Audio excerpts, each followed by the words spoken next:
Para este último conversatorio tenemos un tema que nos compete obviamente a todos los que estamos en el sector de ciencia y tecnología, ¿no? Que es el tema de la planificación. Entonces, este conversatorio, Planificación en Ciencia y Tecnología, pensando el Plan 2030 para un proyecto nacional. Para este conversatorio tenemos, bueno, ya estamos aquí con todos los expositores y vamos a iniciar las presentaciones con Diego Hurtado, que en este momento lo perdí, pero que debe estar por ahí. No se me escapó, supongo. Con Diego Hurtado, que, bueno, Diego es doctor en física, ¿no? De la UBA, pero en realidad no lo hemos invitado acá porque ser doctor en física, sino porque, bueno, él tiene una amplia trayectoria, ¿no? También es de la UBA, pero en gestión, tanto dentro de la Universidad Nacional de San Martín, como donde fue secretario de Innovación y Transferencia de Tecnología, ¿no? En los años entre 2010 y 2017, como que también fue miembro del directorio de la Agencia Nacional de Promoción de Ciencia y Tecnología, del MINCIT, ¿no? Entre 2014 y 2017. Presidente de la Autoridad Regulatoria Nuclear en el 2015, y actualmente, ¿no? Desde enero de este año, es secretario de Planeamiento y Políticas de CTI del Ministerio, del MINCIT. Así que bueno, Diego, te damos la palabra para que empeces a contarnos sobre este plan 2030. Gracias, Sandra, por la presentación. Le voy a poner cronómetro, son 15 minutos. Voy a tratar de no excederme. Perfecto. Lo que yo les quiero contar es el primer documento que publicamos desde el MINCIT. En realidad se titula Plan Nacional de Ciencia, Tecnología e Innovación 2030, documento preliminar. Porque ¿qué es lo que se propone el documento? Plantear algunas líneas maestras, proponer en realidad algunas líneas maestras, algunos conceptos núcleo, para ponerlos a discusión, para ponerlo a debate, porque en realidad el Plan Nacional 2030 tiene que ser un producto colectivo.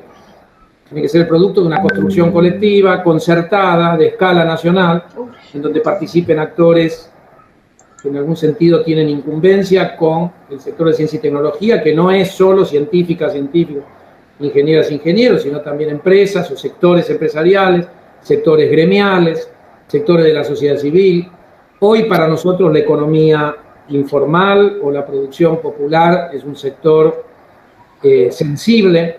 Nos parece que nuestro ministerio tiene que poder responder a lo que hoy significa 4,5 millones de personas en la economía informal, es decir, hay que poder generar agendas de producción de conocimiento que den apoyo, ayuda, que ayuden a mejorar condiciones de trabajo, etcétera, etcétera. Muy brevemente, me gustaría primero darle un contexto a esto.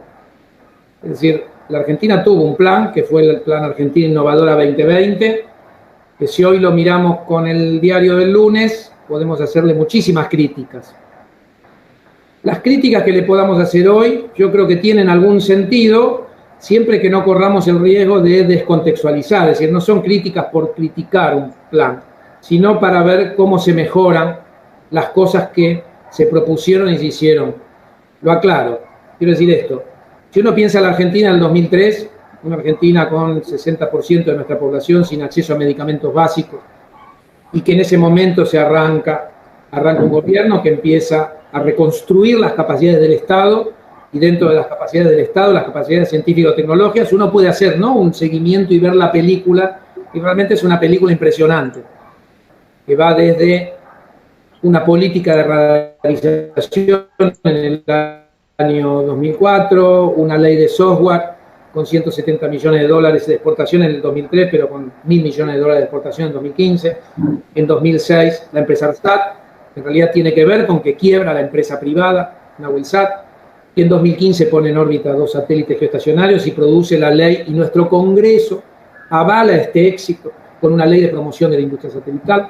En el año 2007 la creación de la RELAP, la Red de Laboratorios Públicos, que llega al 2010 con una ley, al 2015 con una ley de producción pública de medicamentos, al 2015 con la creación de la ANLAP, de la Agencia Nacional de Laboratorios Públicos, también por ley. Y podríamos seguir, ¿no? El lanzamiento del plan nuclear, creación del Ministerio de Ciencia en noviembre del 2007, y en ese contexto, un Plan Nacional de Ciencia y Tecnología, que llamamos Argentina Innovadora 2020.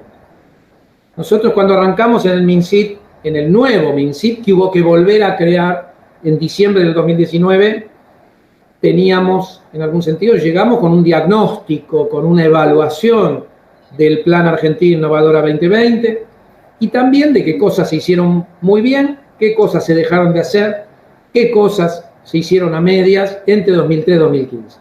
Yo quiero ser claro, yo hablo de claro oscuro del periodo 2003-2015, pero estoy seguro y puedo dar fundamento de que fue lo mejor que le pasó a la Argentina en ciencia y tecnología desde 1810, ¿no? Que después haya que ir a buscar debilidades, fortalezas, esa es otra cuestión. Digo, por eso me parece que el ejercicio es válido de retomar lo que dejamos en 2015.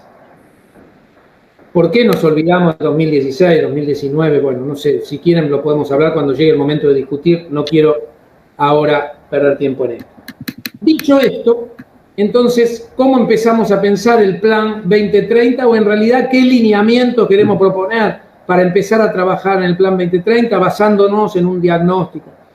Primero, pensar que tenemos que arrancar definiendo nuestra agenda a partir de problemas.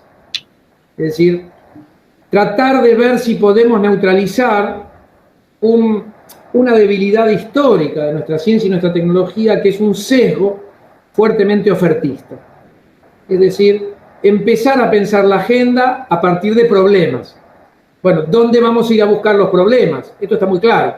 En el resto de las políticas públicas, en el sector salud, en alimentos, en transición energética, en industria, o en mejora de la competitividad sectorial, en defensa, en agro, y también un segundo eje de demandas que nosotros tenemos que salir a buscar desde el MinSit, desde los organismos provinciales de ciencia y tecnología, es en las economías regionales, en las agendas provinciales y en las economías regionales.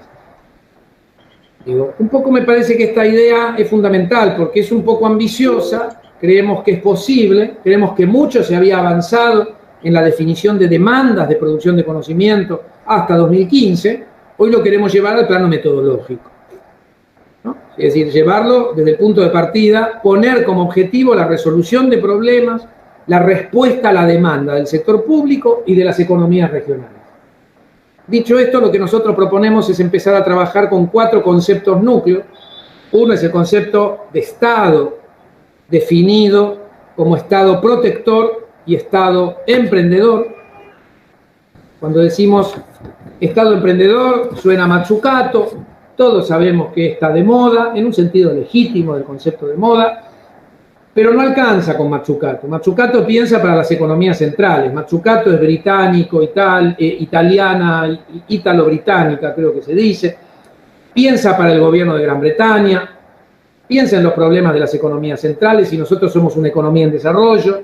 Así que nosotros pensamos que Mazzucato está muy bien, pero hay que pasarla por el tamiz de lo que es una economía en desarrollo. En ese sentido, hablamos de Estado protector, es decir, un Estado que tiene que responder, o que, dicho de otra manera, que tiene que ser garante de inclusión, de equidad o de generación de procesos de equidad creciente, de ampliación de derechos.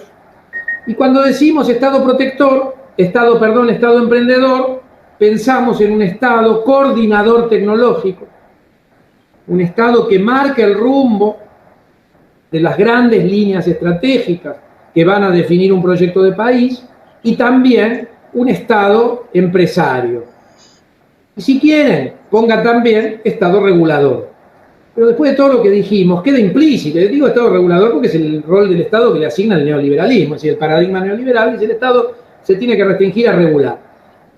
Paradoja, ¿no? Porque después hay que desregular, mientras que el Estado tiene que regular. En realidad, desregular en la periferia significa desinstitucionalizar.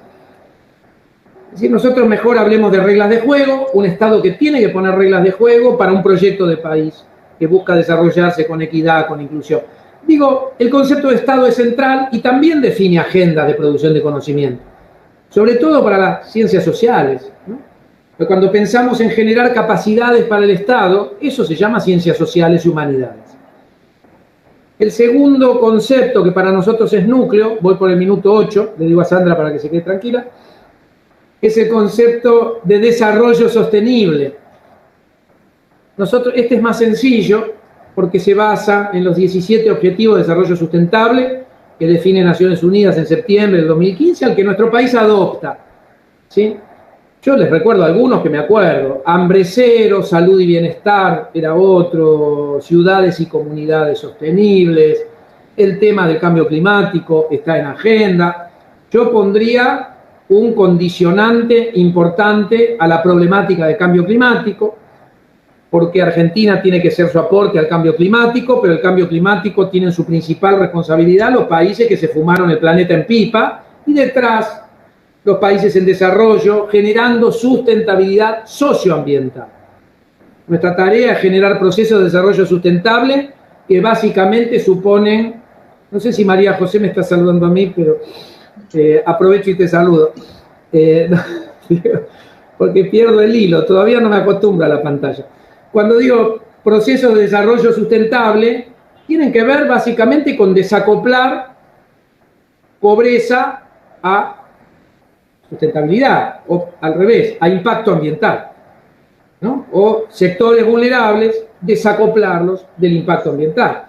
Digo, esa sería la principal tarea. Esto probablemente sea la parte más compleja de la tarea que le compete, no solo al Ministerio de Ciencia, pero sí un papel importante al Ministerio de Ciencia. Cuando uno piensa en hidrocarburos no convencionales, cuando se piensa en agronegocios, en pesca intensiva, en deforestación o desmonte justamente para el agronegocio, etcétera, etcétera. Es decir, una economía primarizada, digo, cómo la llevamos o cómo permitimos que ingrese en un sendero de escalamiento, aprendizaje, generación de sinergias institucionales empresariales, interministeriales.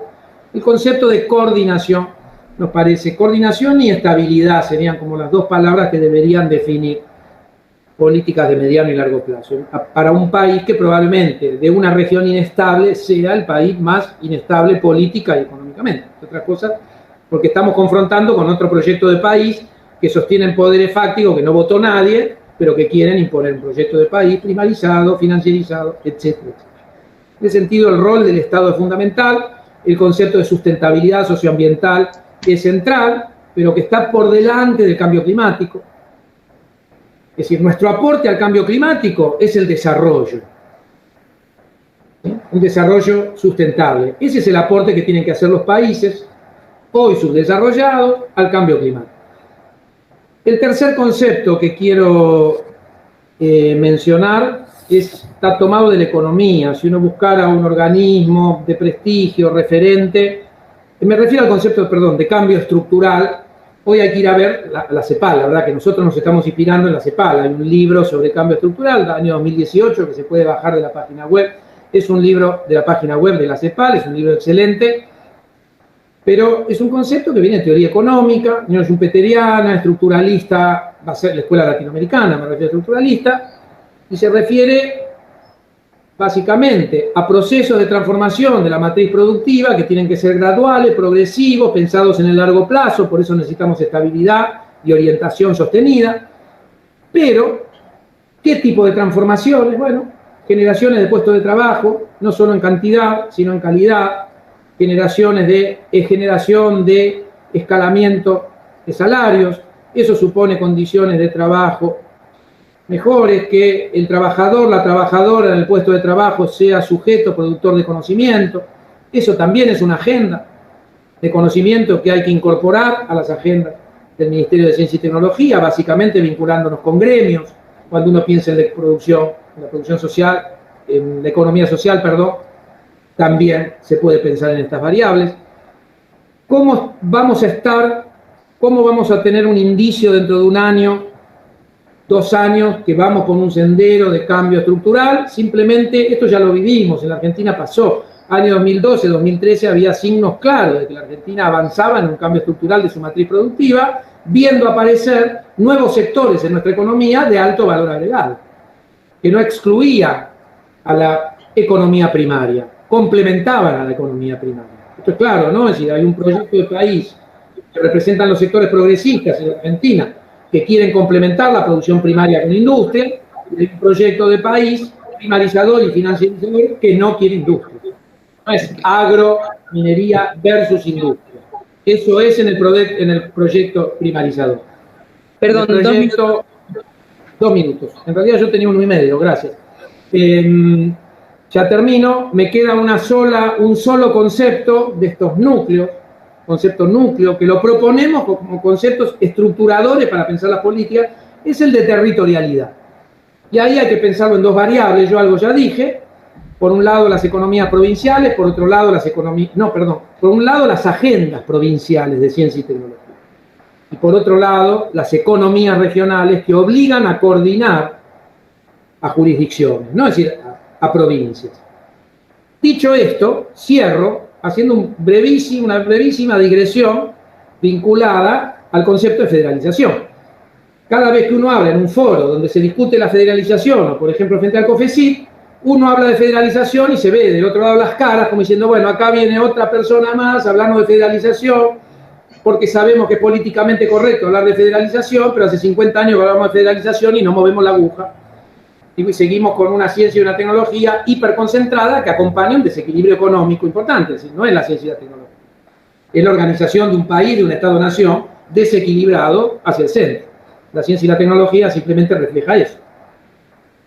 Entonces digo, dicho esto, ¿dónde entendemos que puede estar el salto cualitativo que nos permita realmente ingresar en un sendero?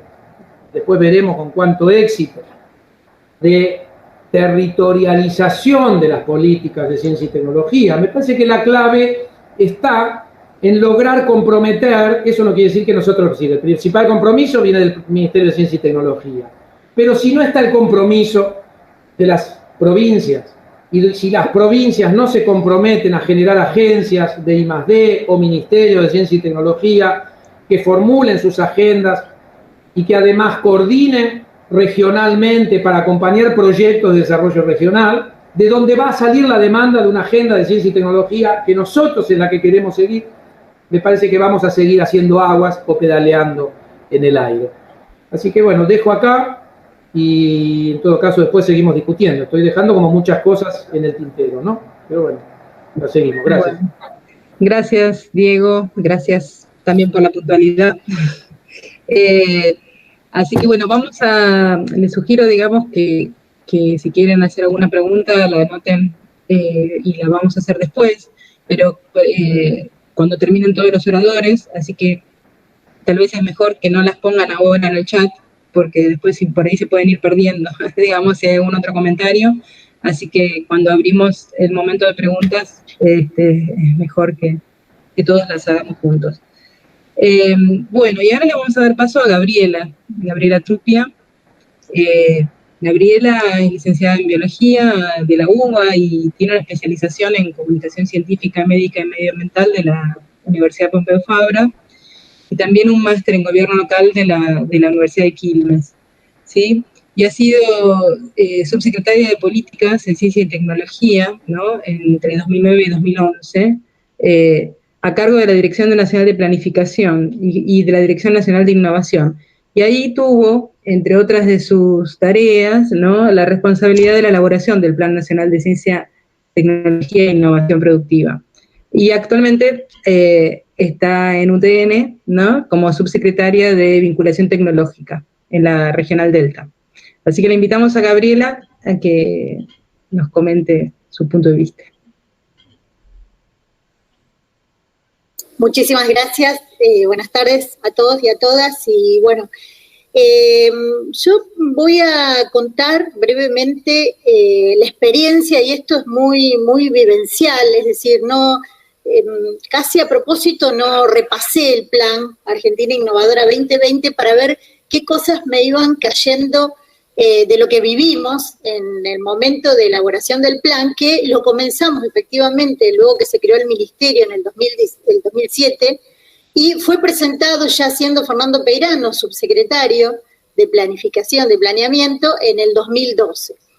El plan no era, tampoco era fue una iniciativa de ese ministerio. El plan, como ustedes saben, y y seguramente pueden recordar, está incluso marcado en la ley 25.467 de Ciencia y Tecnología, casi como un mandato para las autoridades de Ciencia y Tecnología de la Nación, de tener un plan estratégico. Pero eso tiene múltiples interpretaciones y a lo largo de la vida de la ciencia y la tecnología en nuestro país fue llevado adelante de diferentes maneras. Después Manuel nos va a contar cuál fue el plan previo a el Plan Argentina Innovadora, que fue el Plan Bicentenario, y todo tiene un hilo de continuidad, y yo creo que todos esos aprendizajes fueron alimentando estas nuevas versiones de la planificación, que es un proceso que realmente para mi juicio es un medio en sí mismo, crear un plan como un instrumento orientativo y mandatorio en algunos casos, como fue para el ministerio y para la agencia en ese momento. Mandatorio digo porque marcaba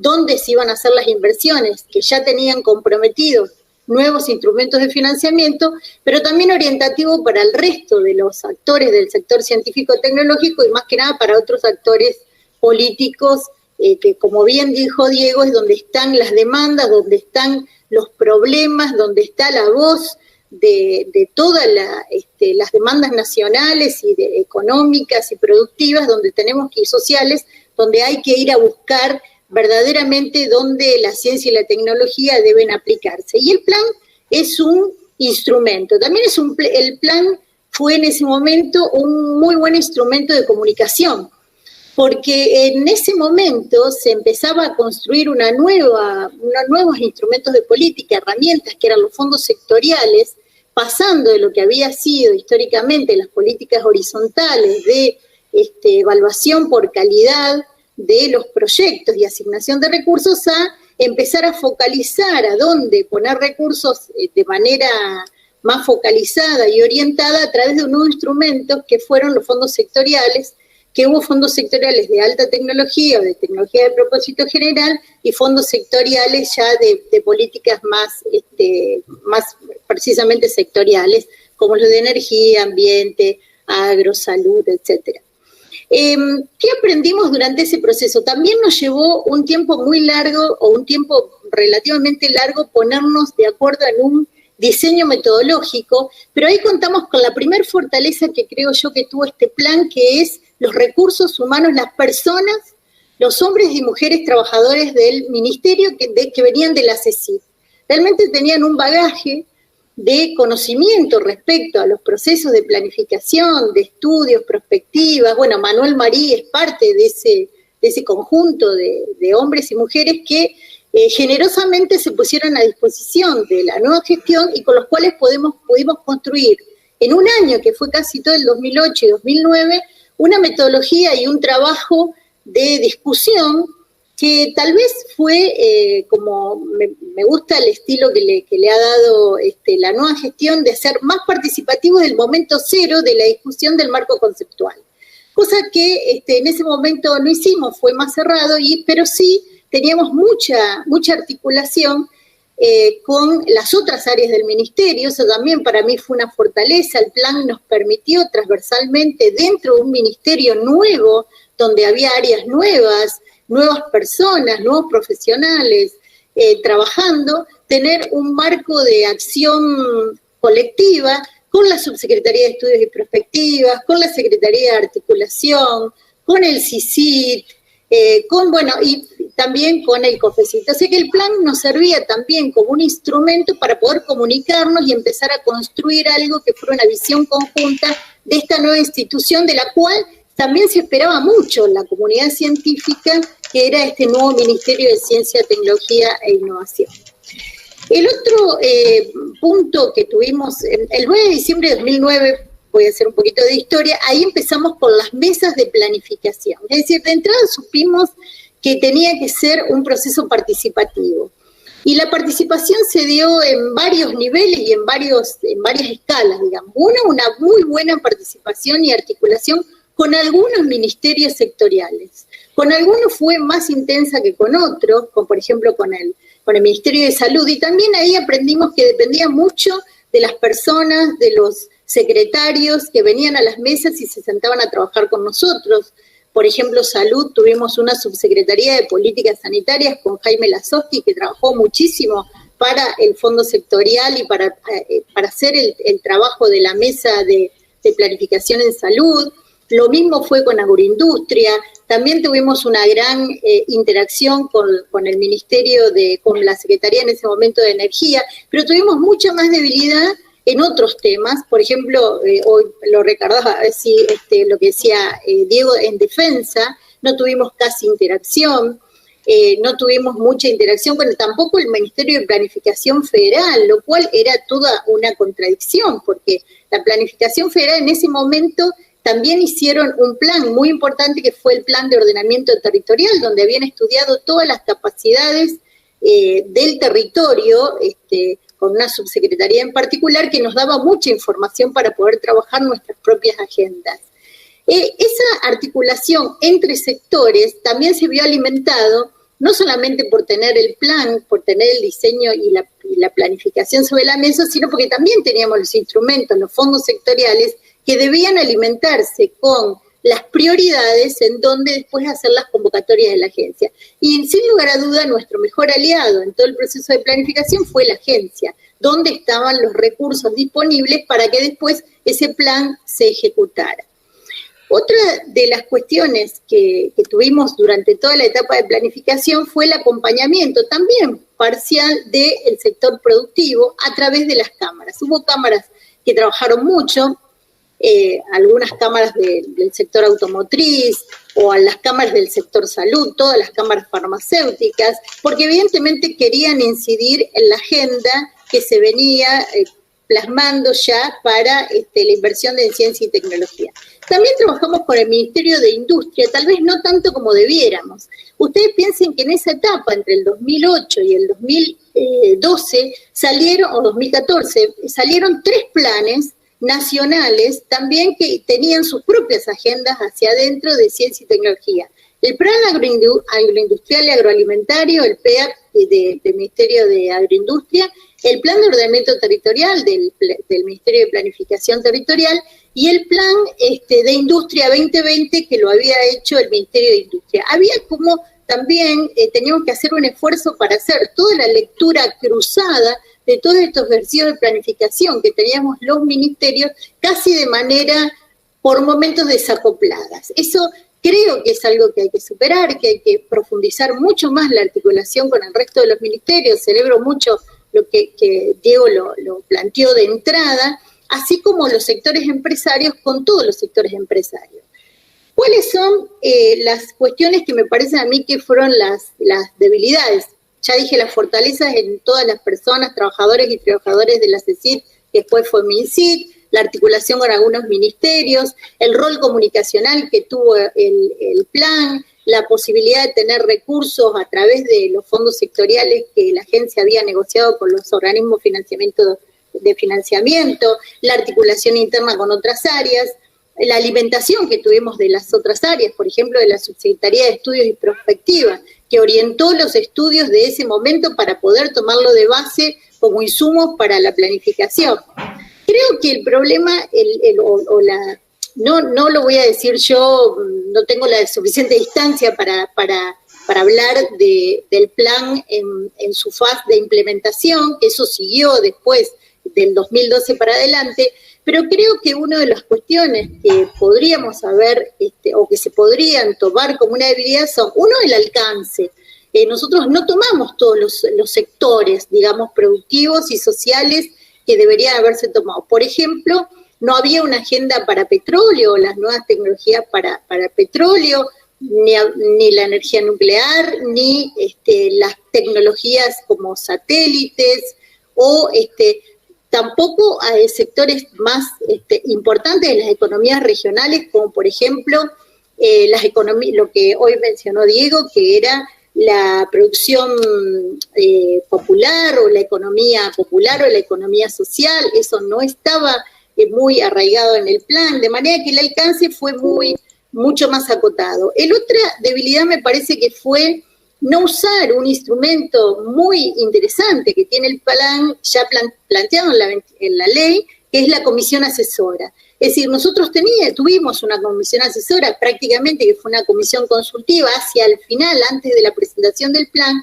formada por excelentes profesionales, hombres y mujeres, que nos podrían haber hecho, me parece, más aportes a lo largo de todo el proceso, y quedó como un órgano más consultivo. Después, la relación con el COFECID también fue un poco consultiva, es decir, no estuvieron involucradas en todo el proceso, si bien había mesas especiales para trabajar con las provincias, pero me parece que ahí también se puede mejorar, obviamente, y muchas otras cosas.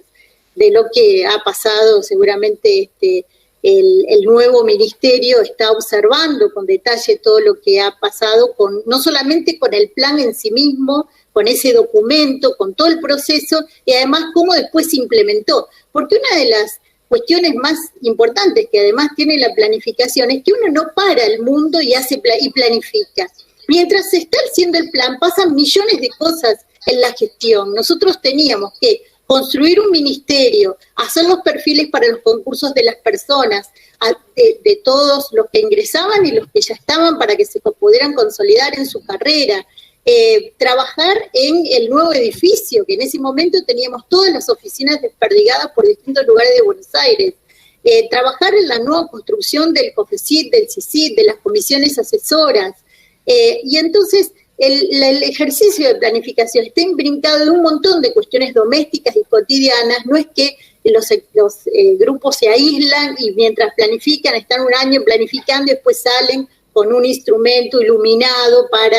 Eso no es así, pero cuanto más participativo, flexible, adaptado, que refleje lo que creo que dice el título de esta charla, que es un plan para el desarrollo nacional y para la política nacional que se quiera plasmar, la ciencia y la tecnología va a estar dispuesta, porque creo que la mayor fortaleza o la fortaleza de este plan también fue el apoyo de la comunidad científica tecnológica. En general tuvimos mucho apoyo, un apoyo, estuvieron sentados en todas las mesas. Por supuesto que los científicos y las científicas también venían con sus propias agendas, y no es fácil compatibilizar todos los intereses, pero ahí está la pericia, digamos, el interés, la humildad que hay que tener desde la gestión para poder plasmarlo y, bueno, en definitiva, hacer este plan, que además está decirle que hay un montón ya de tesis y de trabajos que están evaluando el plan, y con muchísimo gusto yo los estoy leyendo y aprendiendo de cómo lo están evaluando y analizando los expertos. Así que para mí es un placer estar acá, hablar de este momento tan importante de mi vida, por lo menos, así que muchas gracias. Listo. Muchísimas gracias, Gabriela. Gracias por tu presentación. Y bueno, vamos a seguir ahora con María José Haro Cini, que María José es una integrante de nuestra red, PLAX, y es licenciada en Sociología y Ciencia Política, y es magíster en Relaciones Internacionales y en Estudios Contemporáneos de China. Actualmente, además, es doctoranda de Desarrollo Económico de la Universidad Nacional de Quilmes.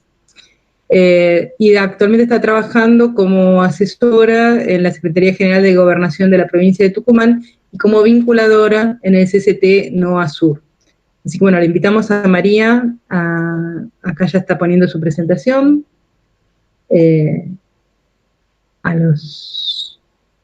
perfecto. A ver, no sé si la podés poner un poquito que se vea más grande. Ahí está, a ver. ¿Ahí está bien? Ahí me parece que está, sí, perfecto. Bueno, genial. Bueno, muchas gracias, es un honor realmente estar compartiendo esta discusión con Diego, con Gabriela y con Manuel. Realmente es un honor para mí estar en esta mesa, así que agradezco mucho a Gabriel y a toda la organización del evento. Bueno, mi idea es pensar en Argentina, digamos, 2030, e incluso intentar pensar en Argentina 2050.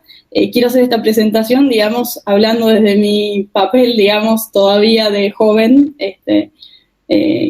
y bueno, y también contar un poco de mi experiencia, digamos, internacional, en Brasil, en Estados Unidos, en Europa y últimamente en China. Bueno, me gustaría, digamos, la idea de la presentación es hacer un poco un ping-pong entre cuestiones de Argentina y de China también, porque creo que es uno de los países que mejor ha planificado y con más resultados, ¿no?, concretos.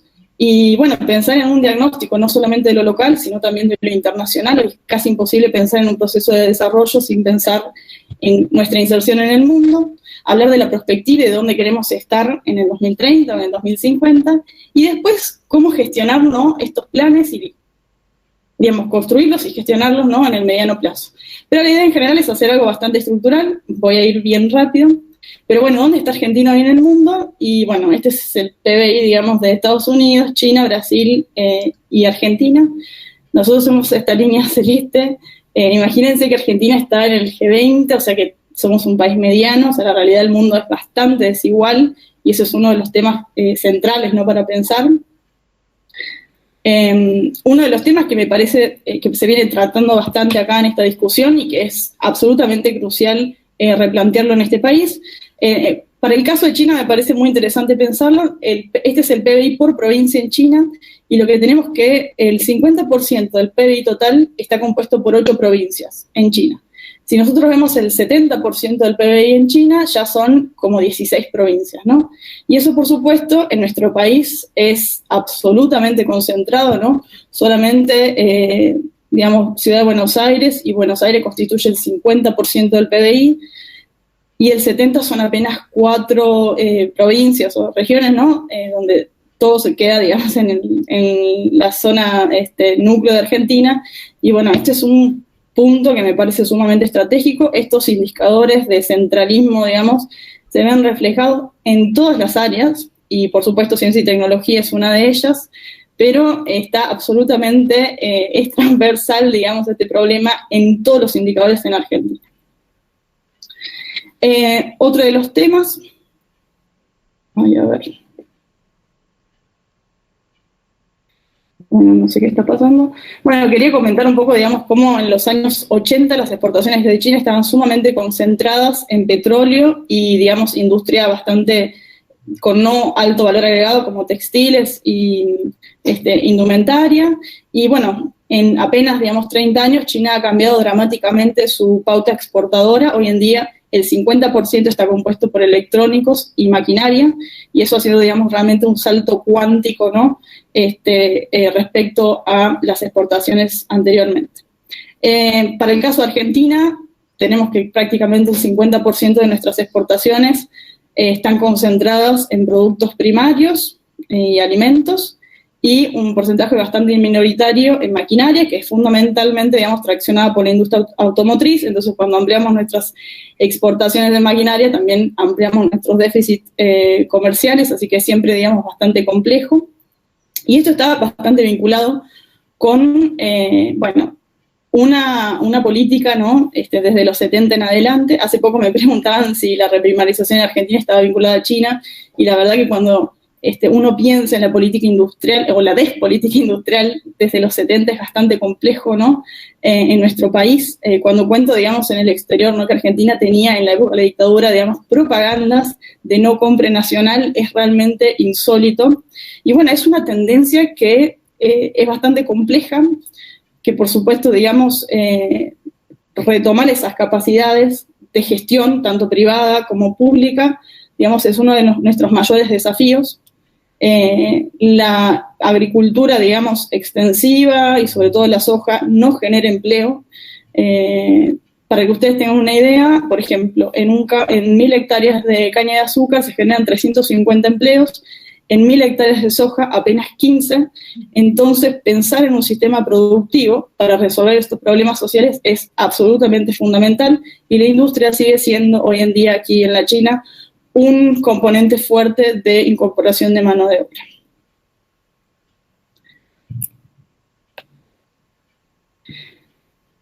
Para generar un proceso, digamos, industrial, tenemos, bueno, acá la inversión en investigación y desarrollo por país. Es muy interesante el caso de China, que la inversión era bastante similar, o sea, en porcentaje de PBI, a la de Argentina en 1996. Argentina invertía cerca del 0.5 y China el 0.7. Y, bueno, lo que es un país, digamos, con una planificación muy fuerte, China aumentó su porcentaje, digamos, de inversión en I+D el 0.1 todos los años. En 20 años eso fue un cambio copernicano realmente en la estructura de la ciencia y la tecnología. Otro de los temas que me parece sumamente importantes y que también se viene discutiendo es que en Argentina, digamos, además que se invierte poco, prácticamente el 40% es investigación básica. En el caso de China es solamente el 5%, la mayoría se orienta, digamos, a la generación de desarrollo experimental. Generalmente el argumento es que no hay el sector privado en Argentina no invierte mucho, pero bueno, me gustaría rescatar la experiencia de China, ya que de las mayores empresas chinas, el 75% son estatales, y el otro 25%, que es privado, igual tiene altas conexiones, digamos, tanto con el partido como con las políticas de promoción industrial del Estado chino. Otro de los temas que me parece sumamente interesante es cómo en China, por ejemplo, en petróleo, ¿no?, tienen 3 empresas que compiten entre sí, pero en última instancia son todas estatales. Entonces han generado un sistema súper innovador de generación, digamos, de cierta competencia y de innovación, pero al mismo tiempo, digamos, el control de los recursos estratégicos sigue en mano del Estado. Y eso pasa en muchos sectores, por ejemplo, en las automotrices. Hoy en día, digamos, son más de 40 empresas que están compitiendo entre sí, muchas de esas incluso estatales. Y este es un tema que me parece interesante también pensarlo. Este es un tema también medio tabú, creo, en Argentina, pero bueno, me gustaría que, si pensamos en una política industrial y de ciencia y de tecnología, también tenemos que pensar, bueno, cuáles son nuestros recursos humanos y, digamos, si nuestra educación está, digamos, al alcance de ese desafío tan grande. Y en ese sentido, Argentina, si nos comparamos con otros países de América Latina, vemos que es el país que más estudiantes tiene, pero el que menos graduados tiene. Y ese es un tema bastante complejo, y yo creo que, bueno, tenemos que empezar también a preguntarnos, a discutirlo y ver cómo modificamos algunos temas. Otro de los aspectos, tenemos prácticamente 4 abogados y psicólogos por ingeniero, y de los cuales 20% de esos ingenieros son agrónomos, con lo cual, digamos, repensar este sistema de educación y orientarlo a la producción creo que es bastante estratégico. Y con eso no quiero hacer una apología para nada a las ingenierías, ¿no? Porque creo que también en un país con el 50% de los niños por debajo de la línea de la pobreza, por supuesto que el tema de la pobreza considero que tiene que ser realmente considerado tecnología de punta. Te quedan 2 minutitos, María.